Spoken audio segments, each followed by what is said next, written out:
Somebody else. So, hi Eddie, hi Ginny. Nice to have you both on the podcast. How are you doing today? We're doing well. Glad to be here. Yep, doing well. Oh, good. It's great to have you guys on. I just thought I'd start by, asking you how you guys got into, what you are both doing right now. Kind of what kind of got you into like setting up the charity, because you're both running a charity. Mm-hmm. Yep. Yeah.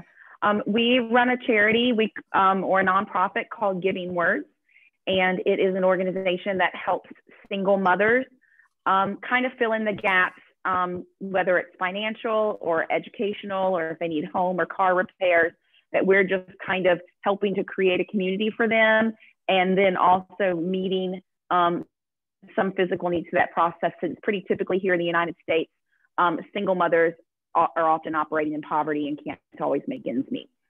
So that's kind of in a nutshell what we do. Yeah, no, I think it's so important, that there is support out there for people in, vulnerable and difficult situations. I mean, especially for single mothers. I think, especially, during this time, during, global pandemic where many people are being affected, from it, and a lot of single mothers out there, perhaps haven't got the work, or they might have lost their job in this scenario, in this situation. Yeah. A single mother is put in a especially difficult position because there isn't another adult in the home. And so if their children aren't going to school, and for example, right now we have about a third of the kids in our community not doing virtual learning, and the other 2/3 are only going to school 2 days a week. And so our single mothers now have to provide childcare not only for their kids that are under 5 years old, but for all of their children. And they just don't have the margins in their finances to be able to meet that need. Now, there are some people who are doing various things around here, like churches, for example, are creating opportunities. Our schools are even finding other ways to help. But even before COVID, our moms had a lot of needs, and specifically they have needs with cars, and we didn't know that was going to be the major issue, but it definitely is the first issue. It's not the only major one, but it is the first issue, and I'll let Eddie talk a little bit about that. Sure. And just kind of a little bit on mine and Ginny's history is I was a single dad for a while, and Ginny was a single mom as well, and so that's kind of where our heart comes from. And Ginny comes from 4 generations of single moms. And so that's what led to the charity and working in this group of people. And then when I was much younger, I couldn't afford to put my cars in the repair shop, so I would actually repair them in the driveway. And so early on, when we started working with single moms, one of the things that I'd always do, whether a mom needed car repair or not, I would actually go outside and do an intake and just look over a car, check the tires, check drive axles, look underneath it, and so far 100% of our moms have needed car repair in some form or fashion. So that's what rose up to the top. And then some of the stuff that we do, if you look in the United States, you have about 16.2 million single mothers in the U.S. And so that's a really large number. And so you're not going to solve that issue with just money alone.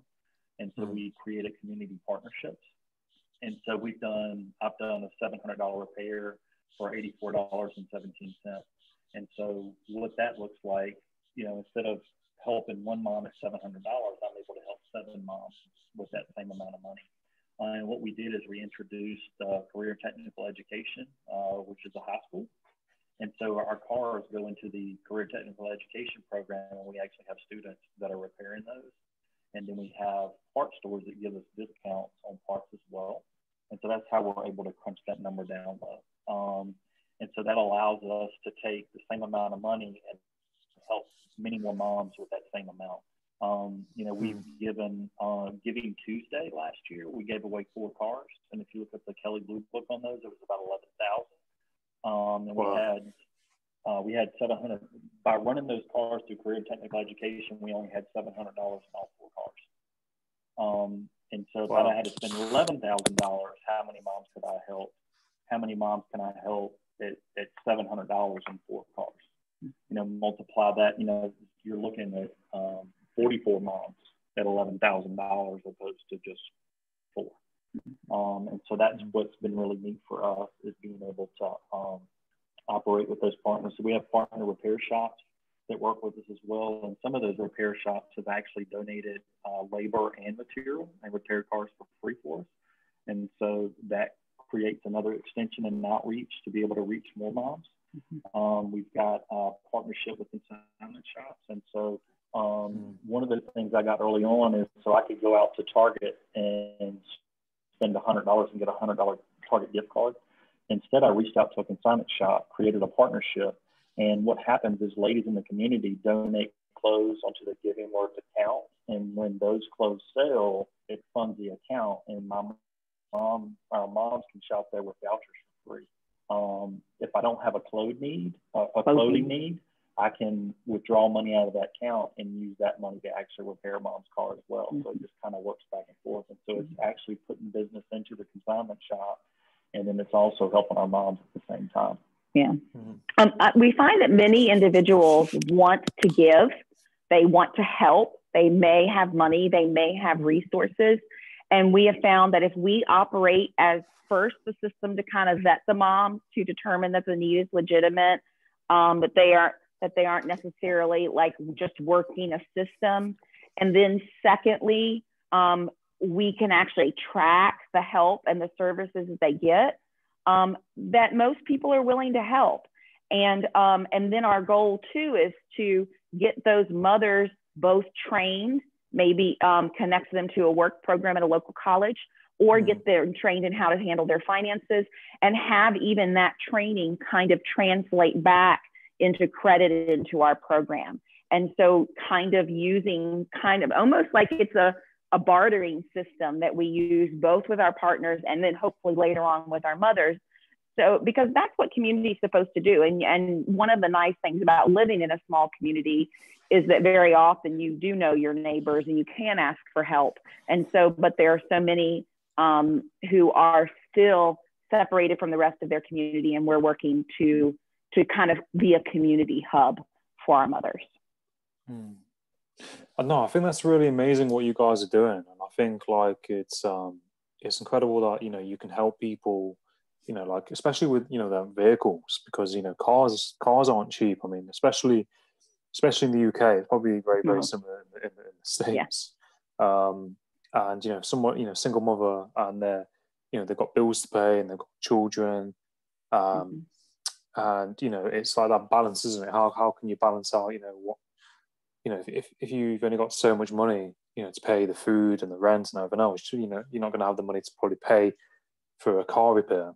And it's nice that you help them in that side of things, as well as vouchers and clothing, because clothes, if somebody wants nice clothes, they might not have the money for them, and for food donations, I think that's really good as well. And I think it's really positive what you guys are doing. I think like it does definitely make you realize that there are people out there who are kind of not so fortunate, if that makes sense. Yeah, and we certainly see that in both rural areas and urban areas here in our country. And so we definitely want our program to operate on local levels, because depending on where you live, it could be very different.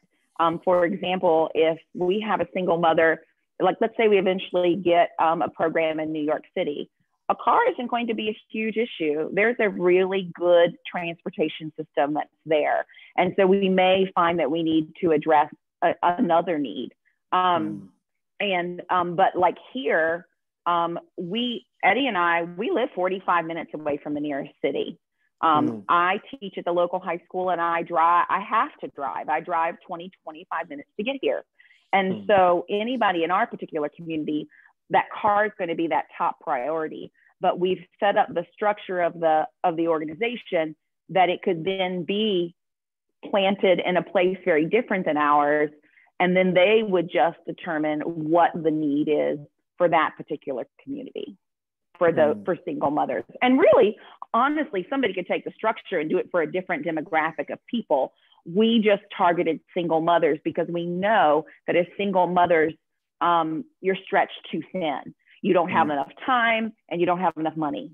And so if we can fill in some of those gaps where you need money, then that gives you more time with your children.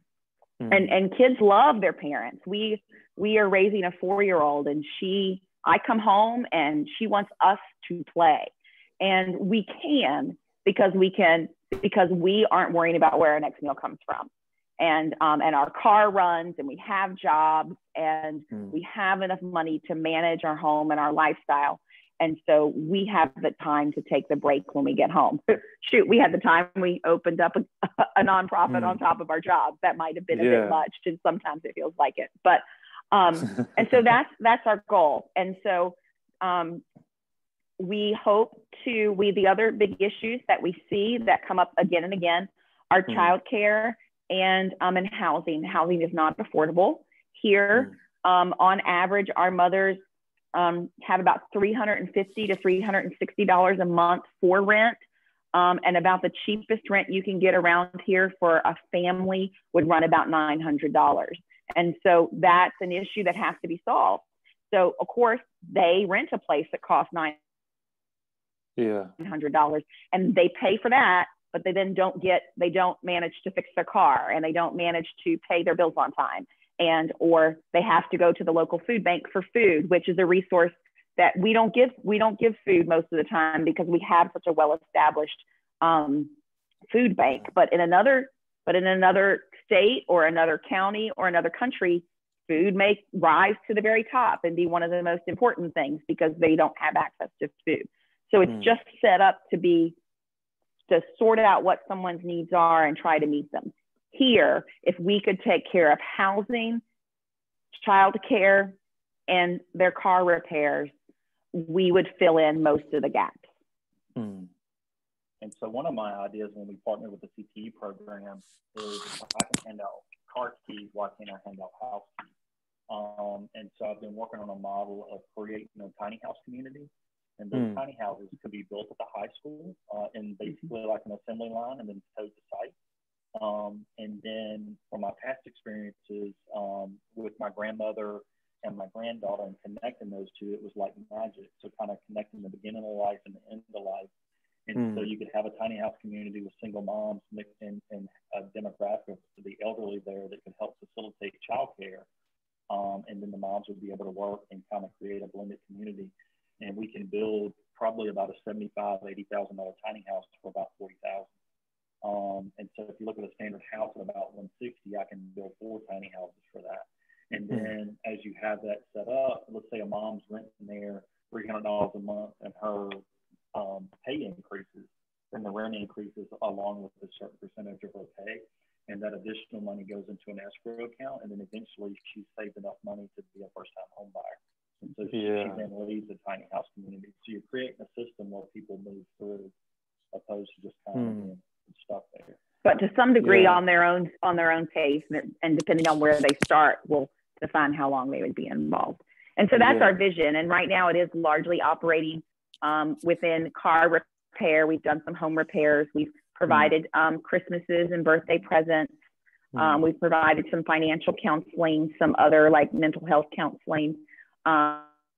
And that's not just through the two of us, but rather they come to us and then we either do it ourselves or we spread them out to partners. And kind of what our goal is like in any demographic, like where we're at right now, we have a really great food bank. So giving homes doesn't need to be a food bank because I don't need to replicate something that's already great. And so, you know, like our car repair shops, you know, they're a partner of ours. We've got counselors that are partners with us, so we don't have a counselor on staff. We're building relationships with partners that are excellent in their field that we can resource. And, you know, like car repair for us is what we handle in-house, other than sending them to a partner repair shop or a CTE program. Yeah. No, I think it's really, really great how you kind of like, it's not just one set kind of avenue. You're taking like into consideration like all these different kind of elements sorry, is that the right word? Elements of like, someone's life, like house, car, clothing, mental health, all these kind of things that are, kind of necessities in someone's life, where someone might be struggling sometime. And when you mention tiny house, like, what do you mean by tiny house? You mean like to build like a house for like a small house? You mean? Yeah, it's I don't know if you've seen them, but they're actually on trailers, and so you can build them for whatever size family. And so if you had a mom with 2 kids, you could build a 30-foot long unit. It's about 8 foot wide. It'll go up probably about 12 foot tall with like a loft bed in it. And so the neat thing is that we can build it in the high school in an enclosed environment. And so they can build through the summer and winter. And with it having wheels on it, it allows us to tow it right from the high school to site, opposed to having special equipment and things like that. And so one of the things we're working through right now is zoning, because, obviously you could have funding, you could have them built, but zoning right now is a key issue, because you've got to be able to have the zoning for that tiny house community. And so we're actually working with the board of supervisors with working through the process of creating a tiny house community here where we're at. And then our hope is once we get that set up, then you can model that. And the hope, even for Giving Words, is local, regional, national, because we can take the systems and processes that we create here. And like in our demographic, if you have a career and technical education program, you've got a partner repair shop, you've got a consignment shop. We even have a partnership with a storage facility unit. And that way, when we get donations, we can put them there in the storage facility. It's got a combo lock on it, so any of our volunteers can go there and get a chair, recliner, or a bed, or whatever's been community donated. And one of the things that we've had happen is we've had mothers want to give back, and so they give clothes, toys, baby cribs, bumbo seats. I mean, just tons of things, and then we can take those items and pass it on to another mother. So we may have a mother that's got a 6-month-old, and we have another mother that's got a 1.5-year-old, and she's able to pass that stuff down. And so you have mothers helping mothers. We also have an appliance repair shop that I partner with, and basically a lot of this stuff is helping happen just naturally. And so we had somebody donate a dryer, so that's when I created the partner appliance repair. The appliance repair. Well, I reached out to the storage unit facility first because I had a dryer and nowhere to put it. And so that's what created that relationship. And then we had a mother need that dryer, so we delivered that to her and picked up a broken dryer. And my thoughts is so I can take this to the dump and fill the landfill up, but what if I had a partner that dealt in appliance repair? So I reached out to an appliance repair company, and they'll diagnose it for free and repair it labor free, and all I do is pay for the part. So the broken one I pick up, I can now give to another mother. So it's basically just being really smart with resources and try to extend them as far as we can. And so even some cars we get donated, we can't use them because they need so much repair, but we can send it to the CTE program, let the students train on it. And when they're done training on it, we still get the same money when we recycle it as before they trained on it. So you're even using it as an education piece before we recycle it. Yeah. No, that's great as well. Like you've got like students who, I mean, in the United Kingdom, we call it like an apprenticeship. So yeah, that's what it is. Yeah, so like kids are like, they're kind of physically doing, the job, they're learning as they're going, and they're getting a bit of money as well. I think that's really good as well. And you kind of like, incorporating all these kind of like different avenues and kind of like the word like recycling almost. You kind of like, keeping it, going around within what you're doing. I think that's really great as well. And with the whole kind of COVID situation, how have things been within kind of what you're doing? Like, have you seen like an increase in like mothers like needing more and things like this? So COVID's just been really interesting, and it's been really interesting for everyone. And so one of the things that happened is when the high school shut down, that's our career and technical education. And so we lost our car repair in the high school. And so if we didn't have those partner repair shops, we would have not been able to do any repairs. And so having those partner repair shops facilitated that aspect. And then at the very onstart of COVID, our moms weren't driving, so they didn't need car repair.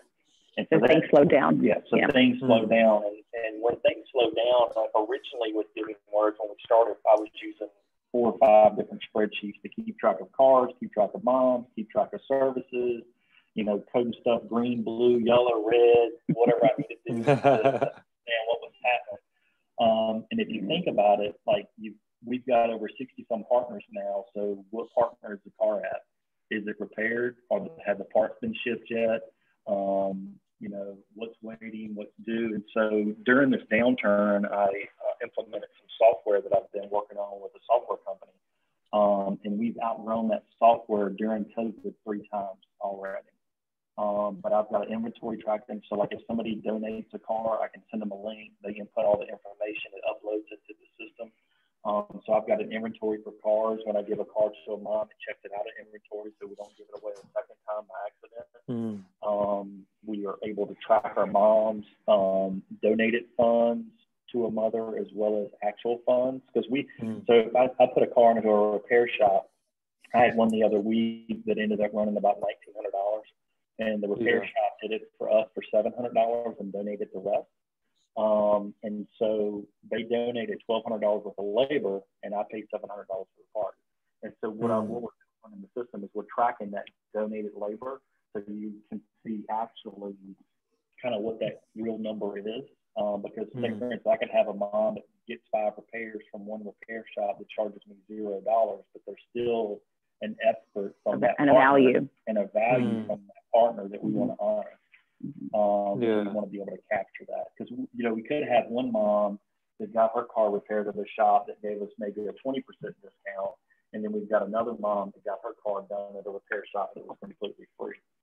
And so you still want to be able to capture that stuff so you can kind of see where you're at. And so it's really neat. So the downturn allowed us to put that software in, and that software will actually allow us to run a tiny house community. It will also allow us multiple locations. And so we just took the time that we had and built things for Giving Words to be able to move regionally and nationally with multiple locations and things like that. So we're kind of putting in the structure to be able to expand and also to better serve our moms and give them access to funds and things like that more efficiently and faster. Like for me to process a mom's car before with spreadsheets, with vendor the mom and all that information would take me 45 minutes to an hour, and now I can do it in 15 minutes or less. But the moms have, the car repairs have picked back up, and we're expecting and already seeing a need for work because, you know, COVID helped them to lose jobs, and now they're going to need help finding them. And so I think that even though COVID isn't over, the needs have kind of gone back to normal. I suspect we're going to see just an increase in numbers before it's all over with. But thankfully, because we have the software, we also have a group of several women who we call care team moms, one over each county. So when a mom shows up in one of the counties that we're trying to serve right now, then a mother will take over that county, that mother if she's in the particular county. And so that's kind of helpful. So we're having to kind of expand our, we would say in slang, bandwidth, you know, but we're just trying to make sure that we can reach more people and we have the people to support them. And so that's kind of been the process, because we could do those types of things. We can train people via Zoom meetings, and we can network and do Zoom meetings and podcasts, you know, during COVID. And so we've really taken advantage of that too. Yeah, so, no, exactly enough. Sorry.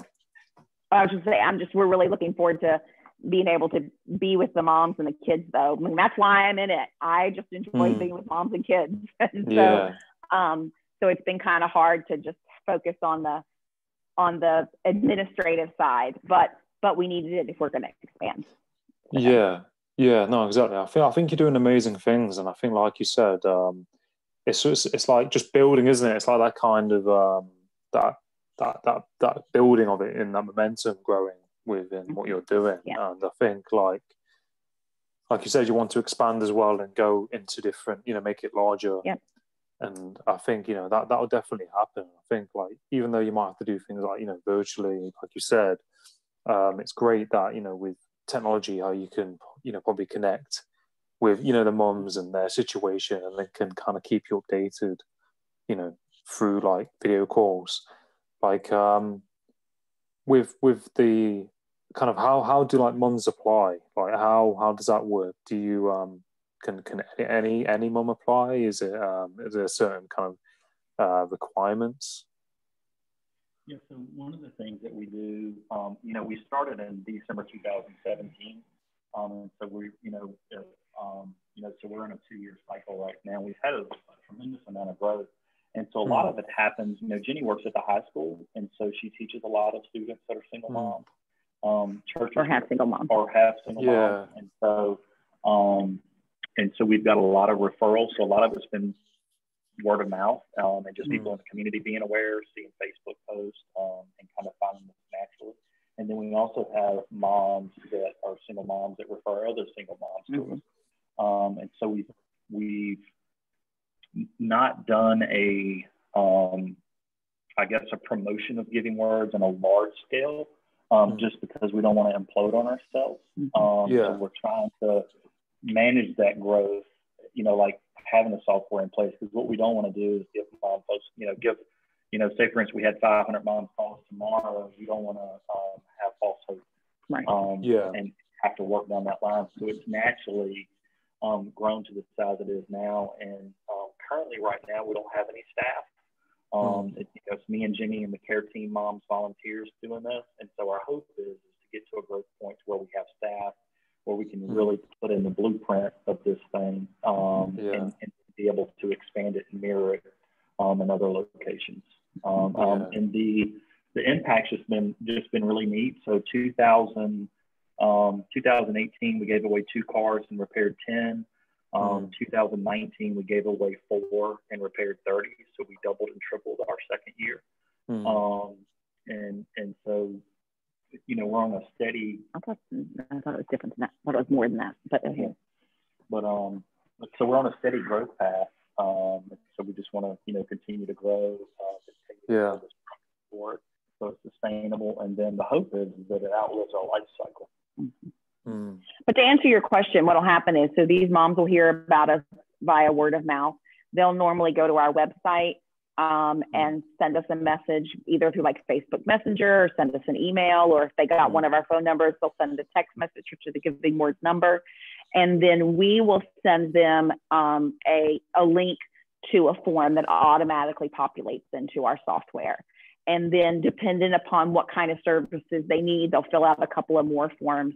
And then once we've finished the forms, we will meet with them via, well, it used to be live. We actually, Eddie and I would have dinner. We would take them out with their kids for dinner. But since COVID, we just meet over the phone for now. And then we start doing the organization of whatever work they need. And we assign them to a care team mom, and the care team moms get in touch with them regularly. And so we try to keep our moms in the loop. Like once they're one of our moms, we want them to stay with us.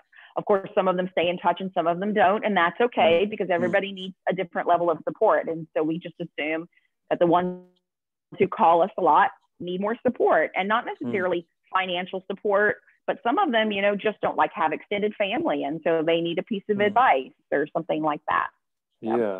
So that's kind of how the process works. We also have what we call pregnancy centers here, where people, especially when anybody can go who's pregnant, but oftentimes women who didn't expect to get pregnant go, and we'll eventually connect with those organizations too. But right now, that would be kind of like opening the floodgate. And so they are aware of us. They can reference people to us, but we aren't making ourselves known in the pregnancy centers quite yet. I understand where you're coming from with that. And I think it's a good kind of like system that you have, of, kind of like a point of call, so to speak, that they can get in touch with you in all these different areas. And I think that's definitely key in terms of like networking, social media, in this kind of day and age. And I think like as well, it's word of mouth probably as well, isn't it? Like people who are in that community, might know someone who's a single mom as well. Yep, exactly. And that's kind of the amazing thing with communities, isn't it? You know, people Mm-hmm. pass on messages and things like this. Yeah. So you And I've probably been teaching. yeah.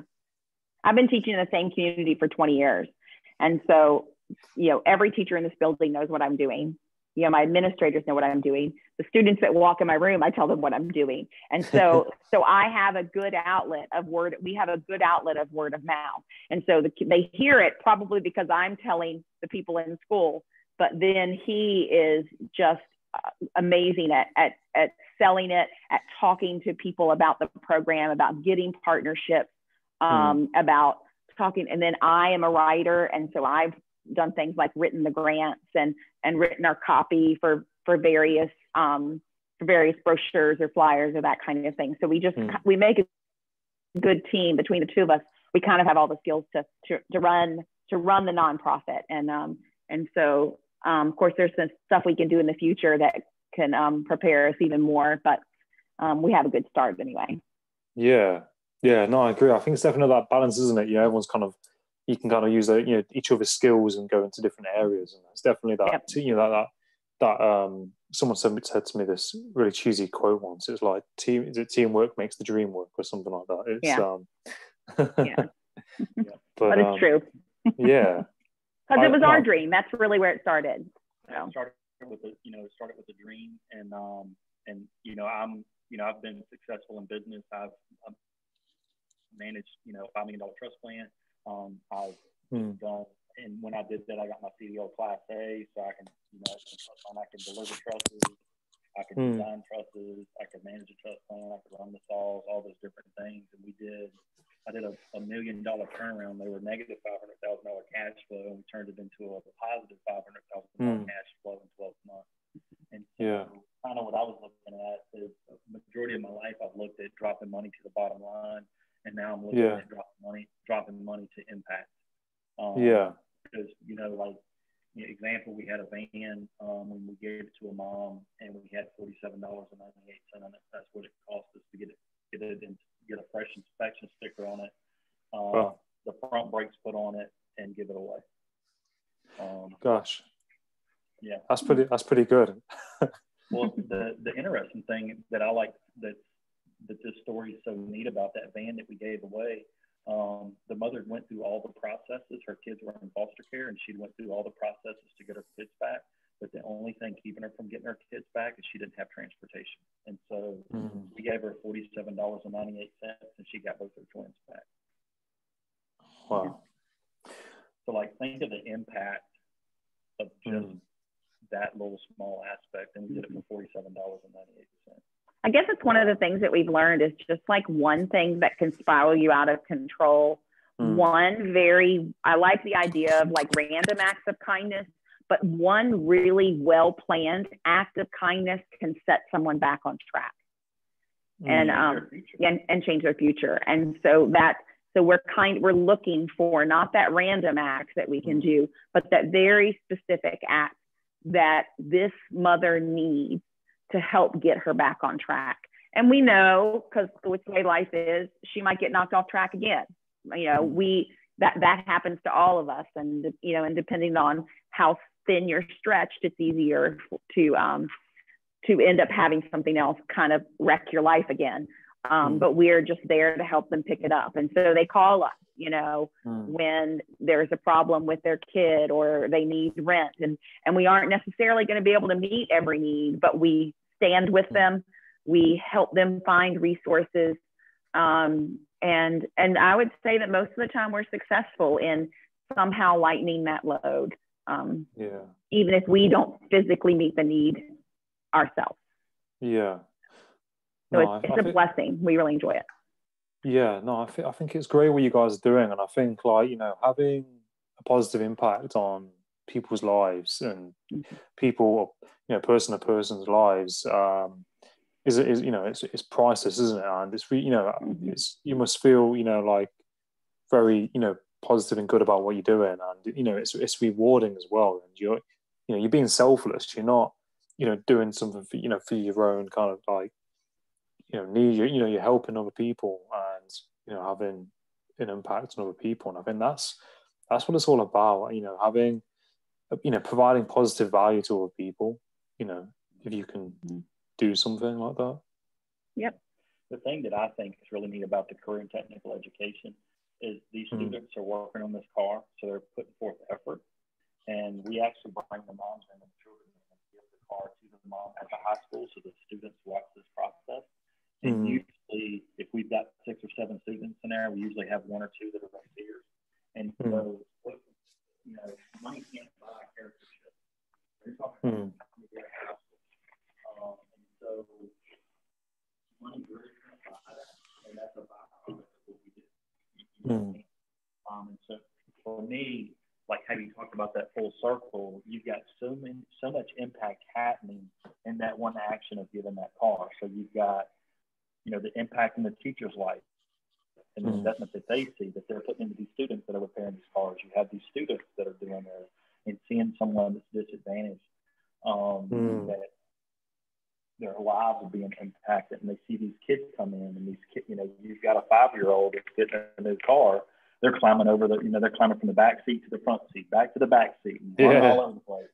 I mean, so you can just imagine the emotion that goes into that. For those students to watch that, you're impacting their lives in a major way as well. So it's just really neat to see how many different levels this is working on. And that's why we want to see it, local, regional, national, because it just has such an impact. And the investment, it's much lower than what it would normally be by utilizing partners and community. Yeah. I mean, that's the amazing thing about it, isn't it? As well, like when you broke some of the things down, like it wasn't that much money really, and you think and like so you mentioned the car, and I was like, and how this person saved quite a lot of money, and it just shows you that it is possible to set up something like this, like what you guys are doing, and you're putting in the groundwork to make it happen, and you're seeing people be positively impacted through what you're doing. Yeah, we think. Yep, and we're enjoying it too. So that's what's really nice. Yeah. No, that's great. And where can people find you on your website and social media and these kind of outlets? Yeah. So on Facebook, it's just at Giving Words VA. And you'll find us on Facebook, and we have like Mom Story Mondays. You'll see just different stuff that we're doing in the community. And then if you go to our website, which is just www.givingwordsva.org, you can look at the care team, you can look at the news, you'll see cars that we've given away, you'll see the mom that got the car and her story. You'll see some other podcasts that we've done. And so they can go to the website. And talking about small, so if you think about it, I've been working on a Power of 10. And so one of the grants we got last year was $10,000, and that's had a massive impact on what we did. And we actually got 2 grants last year that were $10,000. And so we're trying to become sustainable outside of grants, where grants are actually extra for a special program.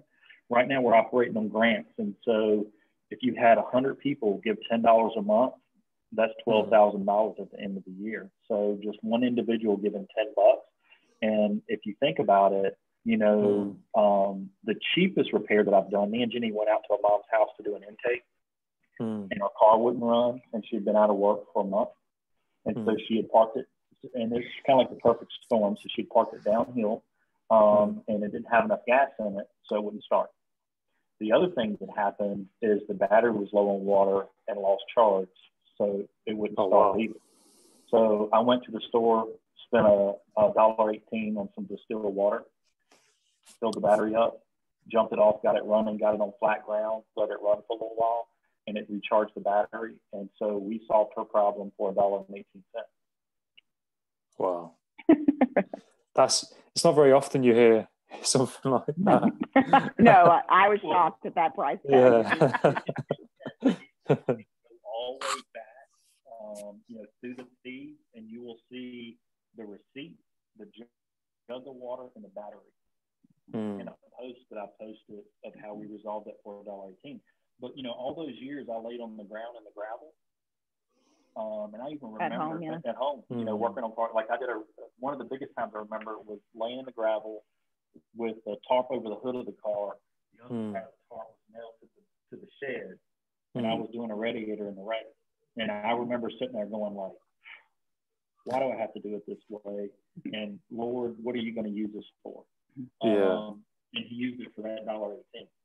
Yeah, we just realized, and the last time we did a podcast, I was able to kind of put this together, that he and I have just really viewed the hardships that have come along in our lives, not as stopping points or even permanent obstacles, but instead as training.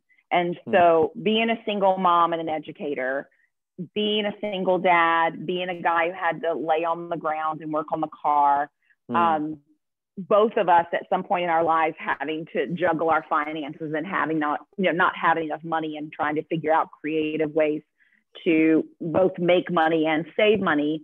Like all of those things have come into play to have this organization and be able to turn all of those things around instead of them being excuses, have them be stepping stones. And so we've done that in our personal lives, and then we realized that we had enough to share with others, and so that's what we're doing. And but it's called Giving Words because originally we wanted to teach English in Honduras.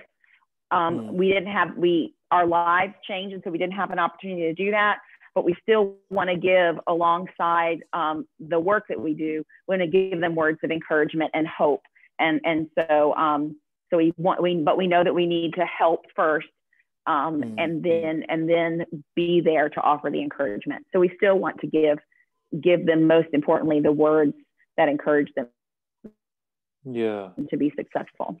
So, And what happened is, when I was really young, probably about 17, 18 years old, a friend of mine's mother was taking care of foster babies, and they were addicted to drugs. And so I watched her detox these babies. And so I gained a very, very deep care for children. And then in 2008, I went on a missions trip to Honduras, and I actually saw Honduran digging through the dumpster for his necessities. And so, like, when I saw those foster kids, I was like, why is this? What's going on? How do we flip the script on this? And so when I saw that Honduran, I'm like, why is this? How do we flip the script? And so in Honduras, if you teach him English, he moves from poverty, dirt floors, no door, to middle class because he's employable. And so the original vision, Jenny's an English teacher, was to take recent college graduates over to Honduras and teach English. And then we ended up getting custody of my granddaughter. My dad had a heart attack, and then there was unrest in Honduras, so we couldn't go. And so it's like, what can we do right here, right now, and toss this boat in the water and impact lives? And so that's where Giving Words came from. It was birthed in Honduras, and then it morphed and changed. Giving words of hope and hands of help. And so that's just where the name came from, and then we just stuck with that because it was still, we had to shift the vision and still push forward.